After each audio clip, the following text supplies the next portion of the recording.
Hello दोस्तों, good morning. स्वागत है एक बार फिर से आप सभी का एमजेटी एजुकेशन में। दोस्तों आज है 13 सितंबर। आज की वीडियो में हम लोग बात करेंगे 13 सितंबर 2021 के करंट अफेयर के सभी इंपॉर्टेंट क्वेश्चंस के बारे में। पूरी वीडियो ध्यान से देखिएगा, पूरी वीडियो डिटेल में आपको समझाई गई है। अगर वीडियो पसंद आए वीडियो को लाइक और शेयर जरूर कर देना। चैनल पर नए आए हो चैनल को सब्सक्राइब कर लो, बेल आइकन को प्रेस कर लो, जिससे आने वाली सभी वीडियोस का नोटिफिकेशन आप तक पहुंचता रहे। इस वीडियो की पीडीएफ फाइल और डिटेल के साथ क्विज दोस्तों मिलेगी आपको हमारे एप्लीकेशन एमजेटी ऐप पर। तो आप गूगल प्ले स्टोर से जाकर के आप इसे इंस्टॉल कर सकते हैं। बात करते हैं लास्ट डे के क्वेश्चंस की। लास्ट डे का हमारा पहला क्वेश्चन था आपसे, सिडबी का हेडक्वार्टर कहां पर है?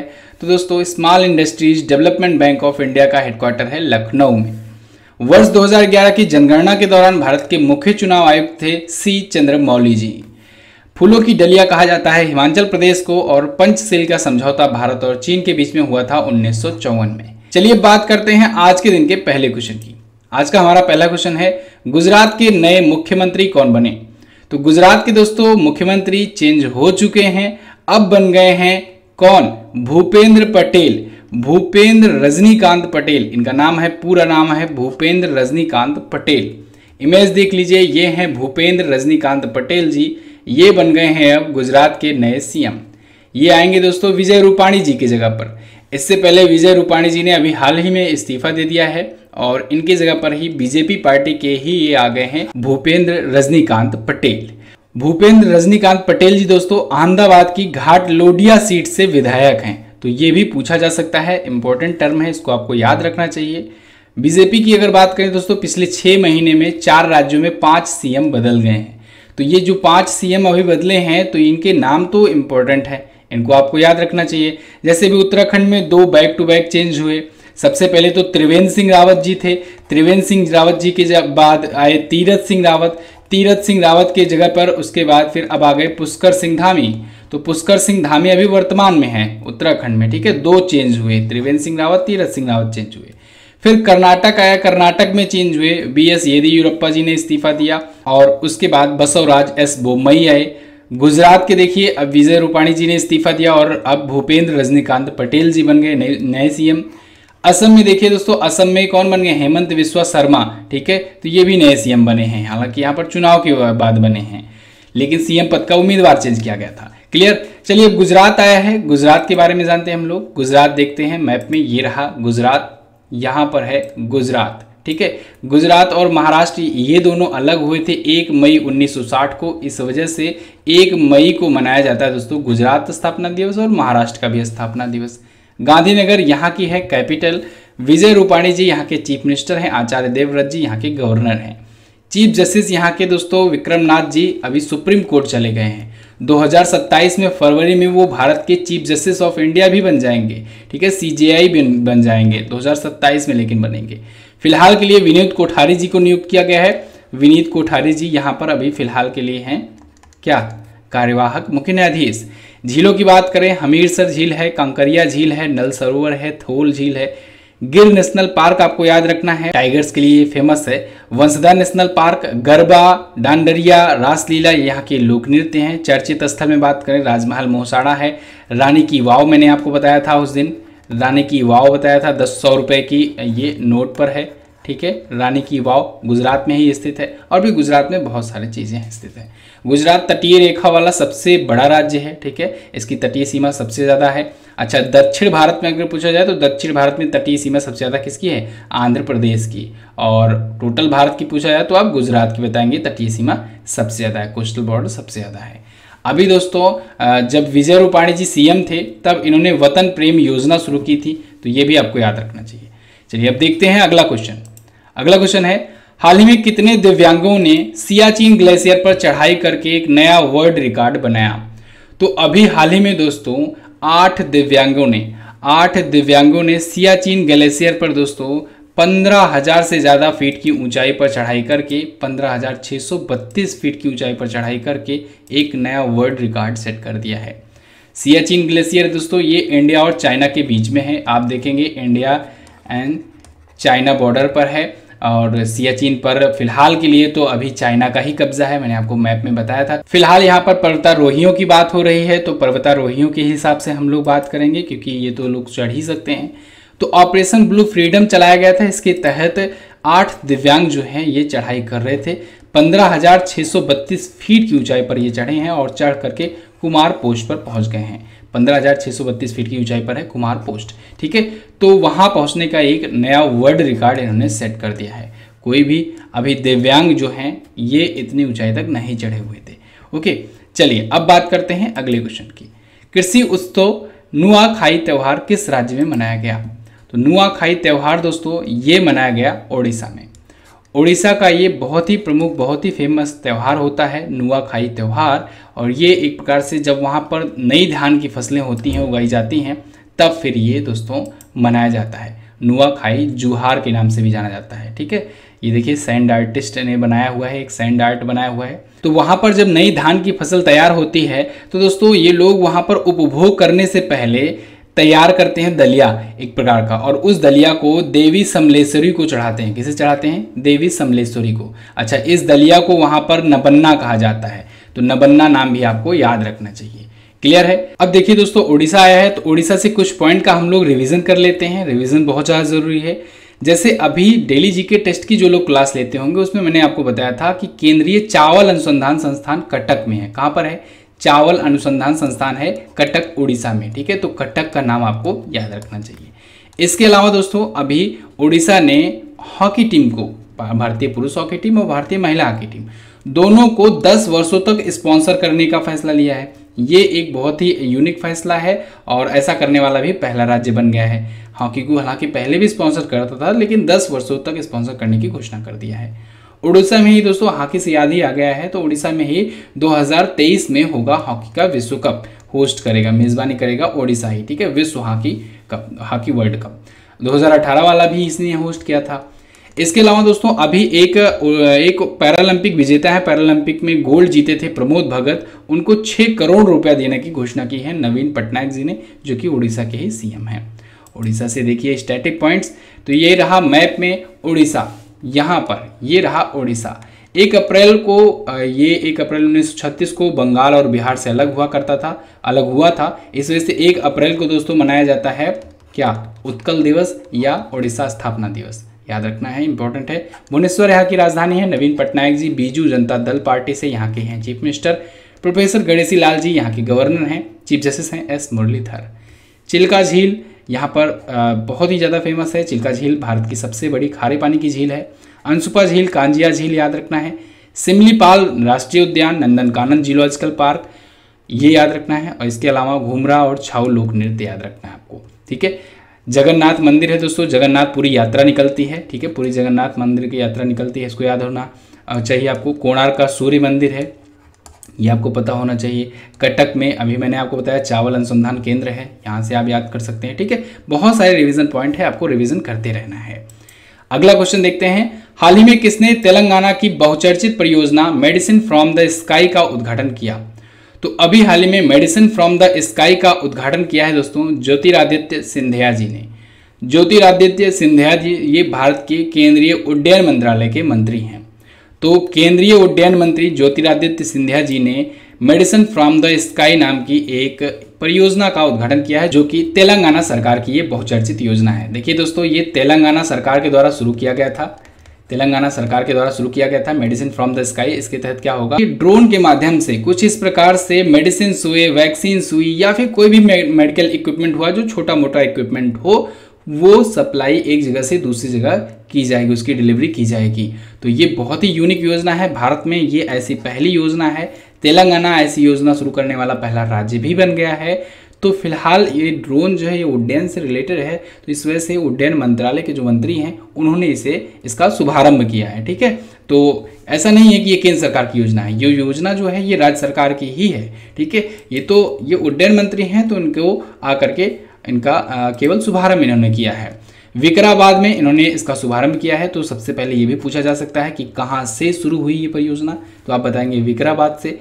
11 सितंबर 2021 को इन्होंने शुभारंभ किया है। ओके, अच्छा, ड्रोन से याद आया, अभी नई ड्रोन पॉलिसी भी लॉन्च की थी केंद्र सरकार ने। तो केंद्र सरकार के द्वारा न्यू ड्रोन पॉलिसी लॉन्च की गई है, याद रखने लायक पॉइंट है। तेलंगाना आया है, तो मैप में देखेंगे दोस्तों यहाँ पर है तेलंगाना। ये 2 जून 2014 को आंध्र प्रदेश से अलग हुआ था और बना था 29वां राज्य। फिलहाल के लिए भारत में अभी राज्यों की संख्या हो चुकी है 28। कारण ये है कि इधर जम्मू कश्मीर और लद्दाख जो है ये यूनियन टेरिटरी बन गए हैं। तो फिलहाल तेलंगाना देश की देखिए अपना बॉर्डर किससे किससे शेयर करता है, छत्तीसगढ़ से, आंध्र प्रदेश से, मध्य प्रदेश से और इधर कर्नाटका से शेयर करता है अपना बॉर्डर ये। ठीक है, यहाँ की राजधानी हैदराबाद है। के चंद्रशेखर राव जी यहाँ के पहले और वर्तमान सीएम हैं टीआरएस पार्टी से। तमिलिसाई सौंदरराजन जी ये यहाँ की गवर्नर हैं। मुख्य न्यायाधीश में बात करें तो दोस्तों हिमा कोहली हुआ करती थी, लेकिन हिमा कोहली जो है ये चली गई हैं सुप्रीम कोर्ट। अभी सुप्रीम कोर्ट में दोस्तों 9 नए न्यायाधीशों की नियुक्ति हुई है, तो उसमें ये भी शामिल थी, तो ये भी चली गई हैं, इस वजह से फिलहाल के लिए पदरिक्त है। झीलों की बात करें तो हुसैन सागर यहाँ पर है, निजाम सागर है, भद्रकाली झील है, श्री सैलम टाइगर रिजर्व है, कंवल वन्यजीव अभयारण्य है, पेरिनी थांडवम बोनालू यहाँ के लोक नृत्य हैं, चार मीनार हैदराबाद में स्थित है, आपको पता होना चाहिए। गोलकुंडा का किला भी दोस्तों यहीं पर है, बिरला मंदिर इंपॉर्टेंट है। ये सभी यहाँ के चर्चित स्थल हैं। अगला क्वेश्चन देखते हैं, हाल ही में किस भारतीय शिक्षक ने वैश्विक शिक्षक पुरस्कार 2021 में टॉप 50 में जगह बनाई? तो दोस्तों अभी हाल ही में भारत के 2 शिक्षकों ने, 2 टीचर्स ने, सत्यम मिश्रा और मेघना मुसुनुरी, इन दोनों ने टॉप 50 में जगह बनाई है। टॉप 50 में जगह बनाई है ग्लोबल टीचर्स अवार्ड में। ग्लोबल टीचर्स अवार्ड 2021 के अभी टॉप 50 लोग शॉर्टलिस्टेड किए गए हैं। एक्चुअली में दोस्तों 121 देशों से 8000 नॉमिनेशंस आए थे और इन 8000 में से ये टॉप 50 में ये दोनों आ गए हैं, तो ये बड़ी बात है, बहुत बड़ी बात है। टॉप 50 में आ गए हैं। देखिए ये हैं मेघना जी और ये हैं सत्यम मिश्रा। ओके, तो अब इन दोनों को टॉप 50 में जगह मिल चुकी है। $1 मिलियन का ये प्राइज मनी वाला अवार्ड है। यूनेस्को और वर्की फाउंडेशन के द्वारा ये दिया जाता है। सत्यम मिश्रा ये बिहार के भागलपुर के गणित के टीचर हैं और मेघना मुसुनुरी जो हैं ये हैदराबाद की सामाजिक अध्ययन, अंग्रेजी और गणित की शिक्षिका हैं।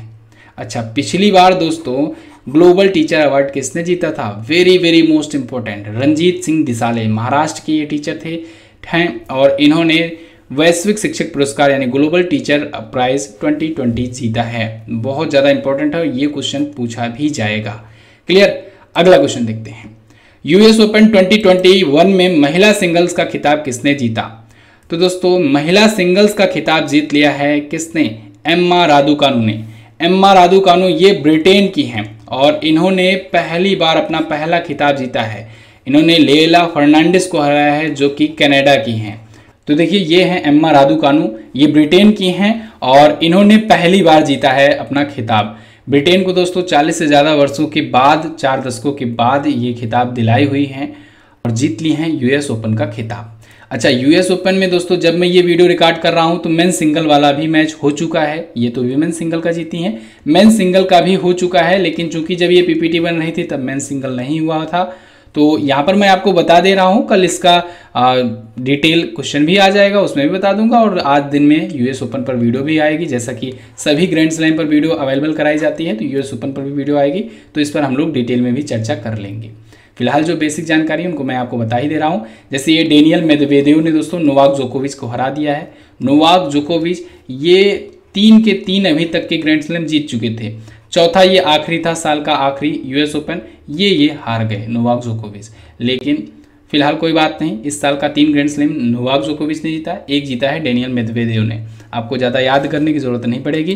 फिलहाल हम लोग यूएस ओपन से रिलेटेड कुछ पॉइंट्स जान लेते हैं। जैसे यूएस ओपन पूछा जा सकता है किस प्रकार के मैदान पर खेला जाता है, तो याद रखिएगा ये हार्ड कोर्ट पर खेला जाता है। कोर्ट मतलब होता है वो मैदान जिस पर खेला जाता है, ठीक है। तो ये और ऑस्ट्रेलियन ओपन दोनों ही दोस्तों हार्ड कोर्ट पर खेला जाता है, जबकि फ्रेंच ओपन जो होता है ये क्ले कोर्ट पर खेला जाता है, यानी मिट्टी के मैदान पर खेला जाता है। और वहीं विंबलडन ओपन जो होता है, विंबलडन ओपन जो होता है ये दोस्तों ग्रास कोर्ट पर, ग्रीन ग्रास कोर्ट पर यानी हरे घास के मैदान पर खेला जाता है। बहुत ज़्यादा इंपॉर्टेंट है। अच्छा, विंबलडन ओपन सबसे पुराना ग्रैंड स्लैम है, इससे भी आपको याद रखना चाहिए। ओके चलिए, तो विंबलडन ओपन में महिला सिंगल का खिताब अभी एश्ले बार्टी ने जीता था और यूएस ओपन जीत ली है एम्मा राडुकानु। अगला क्वेश्चन देखते हैं, हाल ही में किस अभिनेत्री ने बैक टू द रूट्स नामक पुस्तक लिखी? तो अभी हाल ही में तमन्ना भाटिया जी ने दोस्तों बैक टू द रूट्स नामक पुस्तक लिखी है अपनी। तमन्ना भाटिया आप जानते भी होंगे, ये साउथ इंडियन एक्ट्रेस हैं और बाहुबली फिल्म में ये थी, ठीक है। तो वहाँ से काफ़ी ज़्यादा प्रसिद्धि मिली इनको। ये देखिए इमेज, तो इन्होंने अपनी पुस्तक लॉन्च की है back to the roots. Okay. अच्छा, पिछले दिनों में आप देख रहे होंगे कि अभिनेत्रियों द्वारा, एक्ट्रेस द्वारा बहुत सारी बुक्स लॉन्च की गई हैं, तो इन सब का रिवीजन आज करा देता हूं मैं आपको। सबसे पहले आप जानिए कि तमन्ना भाटिया ने ये बुक लिखने के लिए ल्यूक कार्टिन्हो की मदद ली है और पब्लिश करवाया पेंगुइन इंडिया के द्वारा। कुछ और अभिनेत्रियों के द्वारा जो लिखी गई पुस्तकें हैं वो आपके लिए लाया गया है, जैसे प्रियंका चोपड़ा की बुक है अनफिनिश्ड, करीना कपूर की the pregnancy Bible, Neena Gupta की आत्मकथा है सच कहूँ तो, गौरी खान ने माई लाइफ इन डिज़ाइन नाम की पुस्तक लिखी है, कल्कि कोचलिन ने एलिफेंट इन द बॉम्ब नाम की पुस्तक लिखी है, और एंजेलिना जोली अभी हाल फिलहाल में इन्होंने नो योर राइट्स नामक पुस्तक लिखी है। इन सब का आप लोग को रिवीजन करते रहना है। देखिए दोस्तों, वीडियो में आपको बनाने के लिए बहुत ज़्यादा मेहनत करनी पड़ती है, तो प्लीज़ वीडियो को लाइक ज़रूर कर दिया करो। लाइक करने के साथ साथ शेयर भी कर दिया करो। आप लोग शेयर नहीं करते हो तो थोड़ा सा मोटिवेशन डाउन पड़ता है, तो आप लोग प्लीज़ वीडियो को लाइक और शेयर ज़रूर कर दिया करो। आप लोगों के लिए हर प्रकार से मेहनत की जा रही है कि कितना अच्छे से अच्छा कंटेंट दिया जा सके, तो प्लीज़ आप लोग अपना सपोर्ट दिखाएं, वीडियो को लाइक और शेयर ज़रूर कर दिया करें। चलिए बात करते हैं अगले क्वेश्चन की। हाल ही में किस देश ने ग्रीन वीज़ा शुरू करने की घोषणा की? तो अभी हाल ही में यूनाइटेड अरब अमीरात ने, यानी कि यूएई ने, संयुक्त अरब अमीरात ने दोस्तों ग्रीन वीज़ा शुरू करने की घोषणा की है। ये ग्रीन वीज़ा क्या होता है? ये ग्रीन वीज़ा भी दोस्तों ये इन्वेस्टर्स और बिजनेसमैन के लिए ही शुरू किया जाएगा। जो इन्वेस्टर जाकर के यूएई में इन्वेस्टमेंट करेंगे उनके लिए ये खास तौर से होगा, या फिर कोई ऐसे व्यापारी होंगे उनके लिए ये ग्रीन वीज़ा शुरू किया जाएगा। अभी कुछ दिन पहले गोल्डन वीज़ा चर्चे में आया था, ये भी कुछ इसी प्रकार से था, इन्वेस्टर्स के लिए ही था गोल्डन वीज़ा जो था, और नाम तो आपको याद ही आ गया होगा अब तक, संजय दत्त जी दोस्तों ये पहले भारतीय हैं जिनको गोल्डन वीज़ा मिला है यूएई का। नाम आपको याद रखना है, ये क्वेश्चन भी पूछा जाएगा, ठीक है। अच्छा, जो चीज़ मैं बता दे रहा हूँ कि ये क्वेश्चन पूछा जाएगा, कोशिश किया करो उसको आप लोग नोट डाउन कर लो, क्योंकि वो बहुत ज़्यादा इंपॉर्टेंट है। ओके, तो फिलहाल यहाँ पर देखिए ग्रीन वीज़ा जो है ये यूएई ने शुरू करने की घोषणा की है। तो मैप में देख लीजिए, ये रहा संयुक्त अरब अमीरात। यहाँ पर मैप में आप देखेंगे तो ये रहा अपना प्यारा भारत, और यहाँ से आप आएंगे इधर ये ईरान पड़ जाता है, बड़ा सा देश, इधर ये सऊदी अरेबिया है, और इधर ये है यूएई। ओके, तो यूएई यहाँ पर है, यूएई की राजधानी होती है अबू धाबी, यूएई दिरहम यहाँ की करेंसी है, संसद का नाम है फेडरल नेशनल काउंसिल, आईसीसी का हेडक्वार्टर है दुबई में। अच्छा, आईसीसी यानी इंटरनेशनल क्रिकेट काउंसिल, इसका वर्ल्ड कप अभी आयोजित कराया जाएगा, और टी20 वर्ल्ड कप जो होने वाला है वो यूएई में ही आयोजित कराया जाएगा, यूएई के मैदानों में, ठीक है। और इसको होस्ट कौन कर रहा है इस बार? इंडिया, ठीक है। मेज़बानी कौन कर रहा है? इंडिया, लेकिन इंडिया ने कहा है कि मैं यहाँ इंडिया में ना करा करके वहाँ कराऊंगा, ठीक है। तो खलीफा बिन जायद अल नहयान यहाँ के हैं प्रेसिडेंट। अच्छा दोस्तों, आया हुआ है जीडी का बैच, बहुत सारे बच्चों ने लिया हुआ है ऑलरेडी, और बहुत सारे लोग अभी भी थोड़ा सा संकोच में हैं। देखिए, इस वीडियो कोर्स में आपको पूरा का पूरा एक तो सिलेबस कंप्लीट कराया जाएगा। अभी जितनी वीडियोज अवेलेबल हैं, जितने चैप्टर्स अवेलेबल हैं, तो आप ये मत सोचिए बस इतना ही रहेगा, हर दिन इसमें कोई ना कोई सब्जेक्ट में वीडियो ऐड होती हैं। तो आप लोग इसको ज्वाइन कीजिए बैच को, और कोर्स यहाँ आपके एग्ज़ाम आने से पहले कोर्स भी खत्म कराया जाएगा, प्रैक्टिस भी कराया जाएगा। इसका प्रीवियस ईयर का सेट भी मैं सॉल्व करा दिया हूँ, ठीक है। इसके अलावा दोस्तों इसमें ई बुक आपको हर महीने फ्री मिल जाती है, आपको MZT 100 कूपन कोड यूज़ करने पर 100 रुपये का एक्स्ट्रा डिस्काउंट भी मिल जा रहा है। तो बहुत सारे फीचर्स हैं, आप जाकर के इसमें देखेंगे तो आपको और भी बहुत सारे फीचर्स मिलेंगे, तो इसको आप लोग इसका फ़ायदा उठाइए। 49 रुपये में ऑनलाइनर की ई बुक है, इनको भी आप देख सकते हैं, चेक कर सकते हैं। जनवरी से सितंबर 2021 तक का ऑनलाइनर है ये। अगला क्वेश्चन, प्रत्येक वर्ष किस दिन हिमालय दिवस के रूप में मनाया जाता है? तो हिमालय दिवस दोस्तों प्रत्येक वर्ष 9 सितंबर को मनाया जाता है। 9 सितंबर को हिमालय दिवस मनाया जाता है। हिमालय का क्या महत्व है? हिमालय से दोस्तों कैसे जलवायु परिवर्तित होता है, कैसे जलवायु परिवर्तन मतलब वो वाला नहीं, ग्लोबल वार्मिंग नहीं, जलवायु परिवर्तन मतलब कि कैसे बादल बनते हैं, कैसे हमारी तरफ वर्षा होती है, क्या क्या पर्यावरणीय दशाओं पर ये अपना इफेक्ट डालता है, इन सब के बारे में अवेयरनेस फैलाने के लिए ये दिवस मनाया जाता है प्रत्येक वर्ष 9 सितंबर को। तो उत्तराखंड राज्य सरकार के द्वारा हालांकि ये शुरू किया गया था, अब तो राष्ट्रीय स्तर पर मनाया जा रहा है। राष्ट्रीय स्वच्छ गंगा मिशन ने और नौला फाउंडेशन ने, इन दोनों ने मिल करके इसे मनाने की घोषणा की है। इस बार की थीम रखी गई है contribution of Himalayas and our responsibilities. Okay, अच्छा, आज़ादी का जो अमृत महोत्सव चल रहा है जो कि 2022 तक चलाया जाएगा, ठीक है, आज़ादी के 75वें वर्षगांठ को लेकर के, तो उस पर ये उसी का ये भी हिस्सा है। आपको पता है आज़ादी का अमृत महोत्सव, इसके तहत तरह तरह के आयोजन कराए जा रहे हैं जिससे भारत को और ज़्यादा विकसित बनाया जा सके। हिमालय के बारे में अगर बात करें तो ये सबसे नवीनतम वलित पर्वत है। सबसे प्राचीनतम पर्वत श्रेणी कौन सी है? अरावली। अरावली का नाम याद रखना है, सबसे प्राचीनतम श्रेणी है और ये है सबसे नवीनतम वलित पर्वत। अच्छा, पर्वत आया है तो अंतर्राष्ट्रीय पर्वत दिवस याद रखेंगे आप, 11 दिसंबर को मनाया जाता है। अगला क्वेश्चन देखते हैं। ग्लोबल मैगजीन टाइम आउट की विश्व की सबसे बेहतरीन शहरों की लिस्ट में शीर्ष पर कौन है? तो टॉप पर है दोस्तों सैन फ्रांसिस्को। ये है कैलिफोर्निया में, यूनाइटेड स्टेट्स ऑफ अमेरिका में, तो ये है टॉप पर। सेकंड पर कौन है? सेकंड पर है एम्स्टर्डम। ये नीदरलैंड का सिटी है, नीदरलैंड की एक सिटी है और ये है सेकंड पोजीशन पर। थर्ड पर है मैनचेस्टर। मैनचेस्टर है यूके की और ये थर्ड पर है। कोपेनहेगन जो है ये दोस्तों है फोर्थ पोजीशन पर डेनमार्क की। तो अभी हाल ही में टाइम आउट मैगजीन ने ये अपनी लिस्ट जारी की है। टाइम आउट मैगजीन के द्वारा ये लिस्ट जारी की गई है।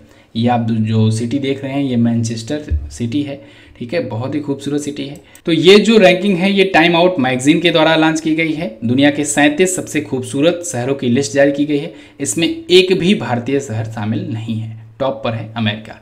क्लियर? तो बस दोस्तों ये तो थे हमारे आज के दिन के टॉप 10 करंट अफेयर के क्वेश्चंस।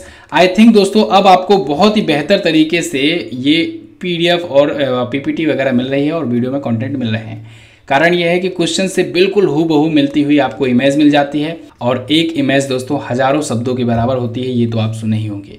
तो आई थिंक अब आपको करंट अफेयर पढ़ने में और ज़्यादा मज़ा आ रहा होगा। तो प्लीज़ वीडियो को लाइक कर दिया करो और शेयर जरूर कर दिया करो। देखिए लाइक और शेयर करते रहोगे ना तो मेरा मोटिवेशन बढ़ा रहेगा, मैं आपको और अच्छी अच्छी चीज़ें लाने का ट्राई करता रहूँगा। इस वीडियो की पीडीएफ फाइल और क्विज वगैरह सब आपको मिल जाएगा हमारे एप्लीकेशन एमसीटी ऐप पर, वहाँ से आप इसे प्राप्त कर सकते हैं। इसके अलावा दोस्तों आप हमारे कोर्सेज वगैरह भी देख सकते हैं। अच्छा एक बात और, डेली इवनिंग में दोस्तों 7 PM पर लाइव क्लास होती है जीके की। बहुत ही शानदार क्लास होती है, बहुत ही ज़्यादा डिटेल में दोस्तों आपको बताया जाता है। 1 घंटे की क्लास होती है, पूरा जीके का आपका रिवीजन एक प्रकार से करा दिया जाता है। तो आप लोग डेली जुड़िए लाइव हमसे 7 बजे शाम को, ठीक है। इससे आपको बहुत ज़्यादा इंप्रूवमेंट देखने को मिलेगा अपने अंदर जीके में भी। तो चलिए बात कर लेते हैं क्वेश्चन ऑफ द डे की। आज का पहला क्वेश्चन है आपके लिए, आइसलैंड के हवा से कार्बन बनाने वाले प्लांट का क्या नाम है? ऑस्ट्रेलिया के रक्षा मंत्री का क्या नाम है? भारत ने सबसे पहले ब्रिक्स सम्मेलन की अध्यक्षता कब की थी? क्यूबा की राजधानी क्या है? इन सभी क्वेश्चंस के बारे में आपको जो पता हो डिटेल में जरूर आंसर करना। टेलीग्राम ग्रुप से जुड़ जाओ वन लाइनर के रूप में ये सारे के सारे करंट अफेयर के कंटेंट पाने के लिए और सबसे पहले नोटिफिकेशन पाने के लिए। इसके अलावा इसकी क्विज वगैरह सब कुछ मिलेगी आपको एमजीटी ऐप पर। डिटेल वाली पीडीएफ भी आपको मिलेगी हमारे एप्लीकेशन पर, तो आप लोग डिटेल पीडीएफ भी वहां से डाउनलोड कर सकते हैं। वीडियो को एंड तक देखने के लिए दोस्तों बहुत बहुत धन्यवाद।